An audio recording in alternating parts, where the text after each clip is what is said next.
Happy Tuesday. So you'll notice I've included on this screen the what do we know so far that was on yesterday's screen, just so that we keep reading through that and we make sure it's thoroughly in our head, so that we can remember important events and what happens where and so on. So the new one on the screen today is yesterday's lesson. So what did we do in yesterday's lesson? We focused on Act 1, Scene 2. And what did we learn? We learned that Capulet believes the fighting can stop. A bit ironic, obviously, because it doesn't. We learned that Paris has asked for Juliet's hand. We learned that Capulet wants Paris to wait for 2 years. He feels Juliet is too young to marry. Juliet is the Capulet's only child. And finally, we learned that Capulet is holding a big party tonight, and there'll be lots of dancing. I wonder what music they'll play. One of my favourites, Common Eileen, Dexys Midnight Runners. I love that. Don't know if you've ever heard it. Maybe a bit old for you, but fantastic. I also like Nina Simone, My Baby Just Cares for Me. Another excellent one. And of course, the classic from Happy Feet, Boogie Wonderland by Earth, Wind and Fire. All excellent tunes and very good to dance to. Anyway, we need to move on. I can't just sit here and reminisce about the good old days and dancing away. We need to get on with doing some proper work on Act 1, Scene 2, and you showing me your understanding of Romeo and Juliet. So today's first task is going to be writing a response in paragraph form in your pink books, and it is a response that I want to see, please. It's going to be a piece of work that I am going to reply to you about. Okay, we need to make sure we keep on top of being able to write a paragraph. So you need your pink books. You will need your Romeo and Juliet text as well, because we're doing a short bit of that towards the end of the lesson. Okay, see you on the next slide.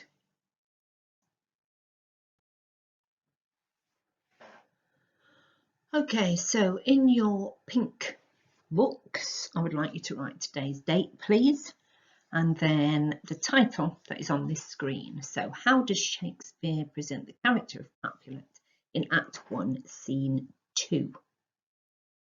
Pause me while you do this.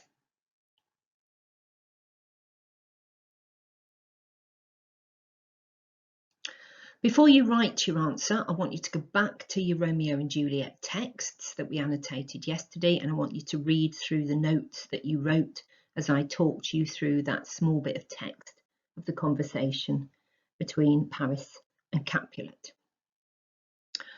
When you have read this, you're going to write a paragraph. So you read that and then start me again, and I'll go through my last instructions before you write your paragraph. Okay?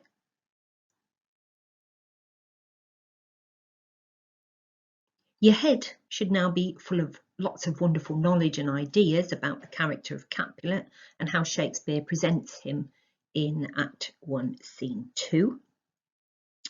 I've given you here on this screen some sentence openers to use to help you, because we haven't done one of these paragraphs for a while. The last paragraphs that you wrote for me were comparative paragraphs comparing two poems in the half term before Christmas. So it is quite a while ago. So to help you, because I'm not trying to trick you, to help you, I've given you these sentence openers. Please note there is a considerable amount of dotted line available. So I'm obviously looking for you to develop your answer, not give me a simple one idea answer. Okay, it's up to you which of the quotes that you pick from the scene that we went through yesterday. This piece of work I would like to see. So if you can take an image of it and upload that onto Teams, then that will be fantastic. I'm going to leave you to do this. When you've finished, go on to the next slide, and we're going to finish the lesson with moving forward a little bit more in the text. Okay?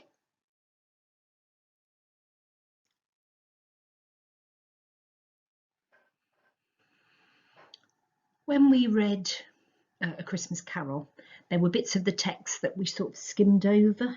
I said, don't worry about that. You're not likely to need to write about it. And there are similar passages in Romeo and Juliet. Indeed, in all texts, there are certain bits that you basically need them because they join the important parts of the story together. So I'm going to read this to you and then explain why this section of the text is important. Okay, Capulet and Paris have just had their conversation, and a servant enters, and Capulet gives the servant a piece of paper and says to him, "Go, Sirrah, trudge about through fair Verona. Find those persons out whose names are written here, and to them say, my house and welcome on their pleasure stay." So Capulet gives his servant a piece of paper, and it's like his party list. It's got all the in crowd who need to be there. And he tells the servant to go and visit all the people on the list and tell them about the party this evening. And then he and Paris, they leave. And then we have a pivotal moment in the play in terms of how the plot unfolds. So the servant then says, "Find them out whose names are written here. It is written that the shoemaker should meddle with his yard and the tailor with his last, the fisher with his pencil and the painter with his nets. But I am sent to find those persons whose names are writ, and can never find what names the writing person hath here writ. I must to the learned in good time." So what on earth does that mean? Well, basically it means the servant can't read. So here is a big problem. He's been given a list of names of people who need to be invited to a party that's being held that very night, so he needs to get it done quickly, but he can't actually read the list of the names that he's been given.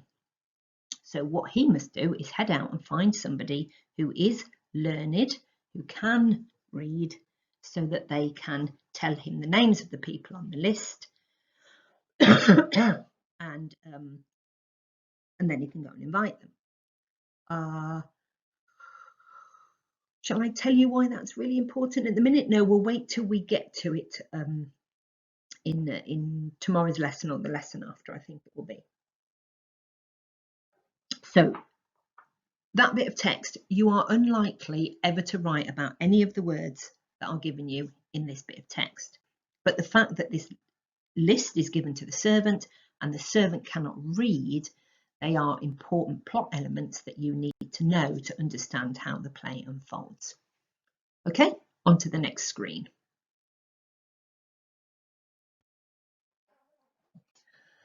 Whilst the servant is running about Verona trying to find somebody to read his list, we have a short interlude, that means a short scene, a short passage, where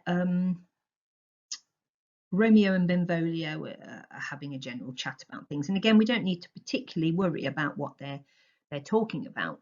The crucial element is the fact that the person that the servant asks to read his list of party invites is Romeo. Okay, and this is the bit of the letter that Romeo reads, and he reads from the list: Signor Martino and his wife and daughters, County Anselm and his beauteous sisters, the lady widow of Ritravio, Signor Placentio and his lovely nieces, Mercutio and his brother Valentine, mine uncle Capulet, his wife and daughters, my fair niece Rosaline, Livia, Signor Valentino and his cousin Tybalt, Lucio and the lively Helena. A fair assembly, whither should they come? So Romeo's read that list. Now then, did you all spot the crucial name that Romeo has just read? If you didn't, pause me and go back and have another read of it and see if you can spot the important name. You may, however, have spotted that Rosaline is on the list. And of course, as we know from the second half of scene 1, Romeo believes himself to be in love with Rosaline. So when he reads this list, he sees the party as an opportunity for him to go and see Rosaline and probably to have a word with her and see if he convinces her what a charming, attractive young man he is. Problem here is, of course, that Romeo is a Montague, and Capulet, obviously, is a Capulet, and so Romeo really shouldn't be going to that party. However, he is tempted to by Rosaline's presence, so another part of the plot of the play unfolds.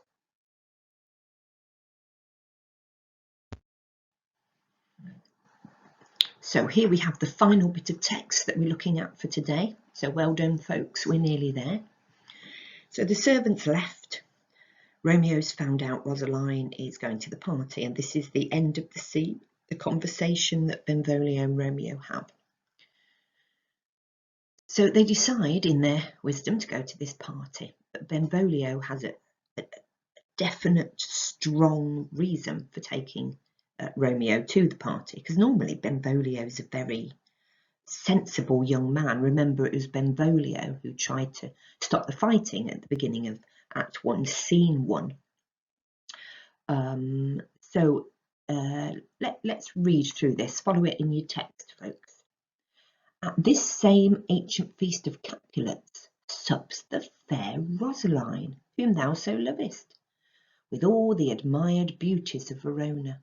Go thither, and, with unattainted eye, compare her face with some that I shall show, and I will make thee think thy swan a crow.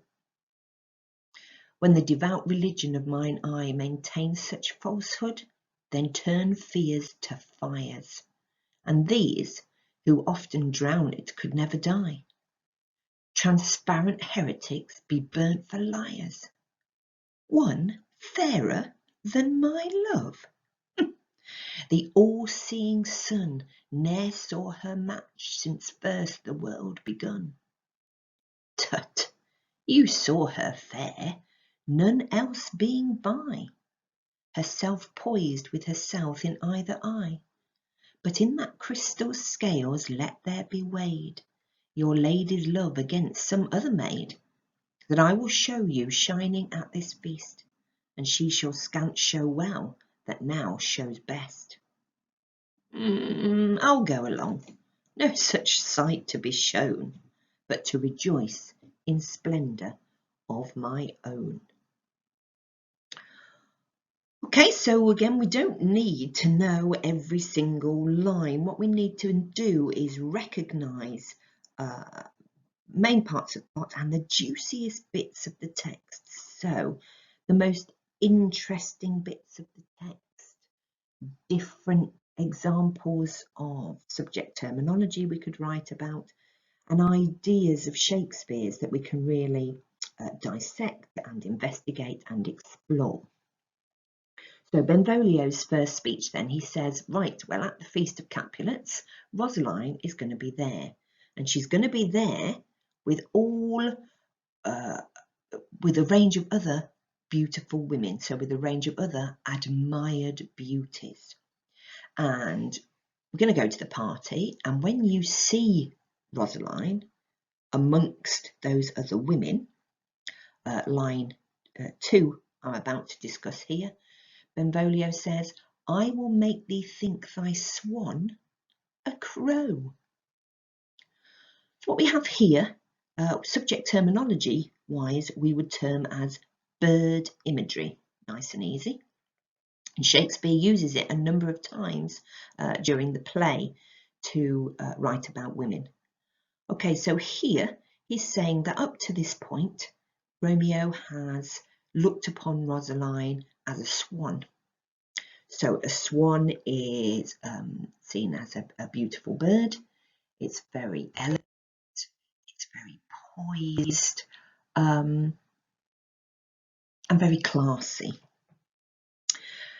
And Benvolio's bird imagery, or Shakespeare's bird imagery here, voiced by Benvolio, seems to suggest that when Romeo is shown Rosaline standing in amongst a crowd of other women, that this swan image that he has of Rosaline will disappear, and suddenly she will no longer seem like a swan in his eyes, but also like a crow. Sorry, not also, but instead like a crow. So a crow is not a beautiful bird, just for anybody who is unclear about that. A crow is sort of a large, not very attractive bird. It's obviously complete opposite in colour to the swan. So Benvolio is suggesting there'll be a complete change when you see Rosaline at the party. I also like to teach the idea of a swan. A swan's quite a proud bird, thinks very well of itself, thinks it's better than other birds. When I'm writing about this particular quote, so I would add to that that idea about a swan being very proud, not gentle, not a kind, warm, friendly bird at all. Okay, so moving on. Line 3. Romeo doesn't believe Benvolio at all. He says, "One fairer than my love, so you think you're going to show me somebody who is prettier than she is?" Notice the exclamation mark at the end, which says, I don't think so. So Romeo's in disbelief. At this point, he cannot imagine anybody being more beautiful or more attractive to him than Rosaline. Then we've got an interesting metaphor. So the all-seeing sun ne'er saw her match since first the world begun. So what he's saying there is that the sun, which sees everything, has never seen any woman as beautiful as her since the beginning of time. Now in your notes, I want you to put yourself some brackets there, and I want you to put C, party scene and Juliet, and close your brackets.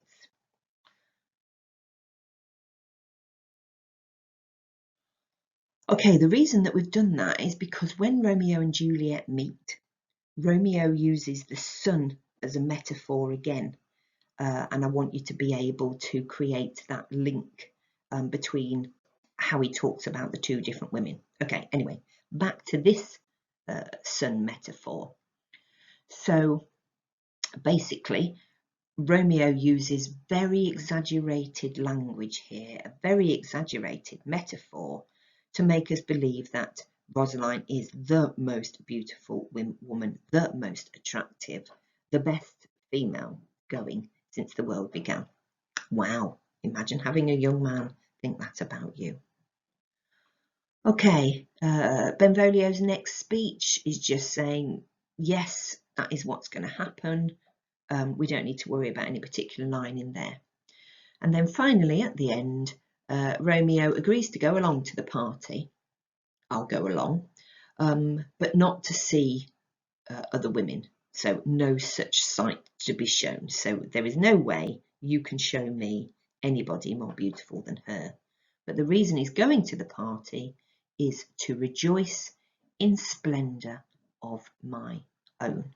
So he gives the impression, the weirdo that he is, that he's just going to sort of stand there leaning against a wall all night and just savour the picture of the beautiful Rosaline at the party, sipping her wine, dancing, eating her chicken drumstick, and yeah, just staring at her. Okay, that's that passage done. Hopefully you've got some good annotations there on your text.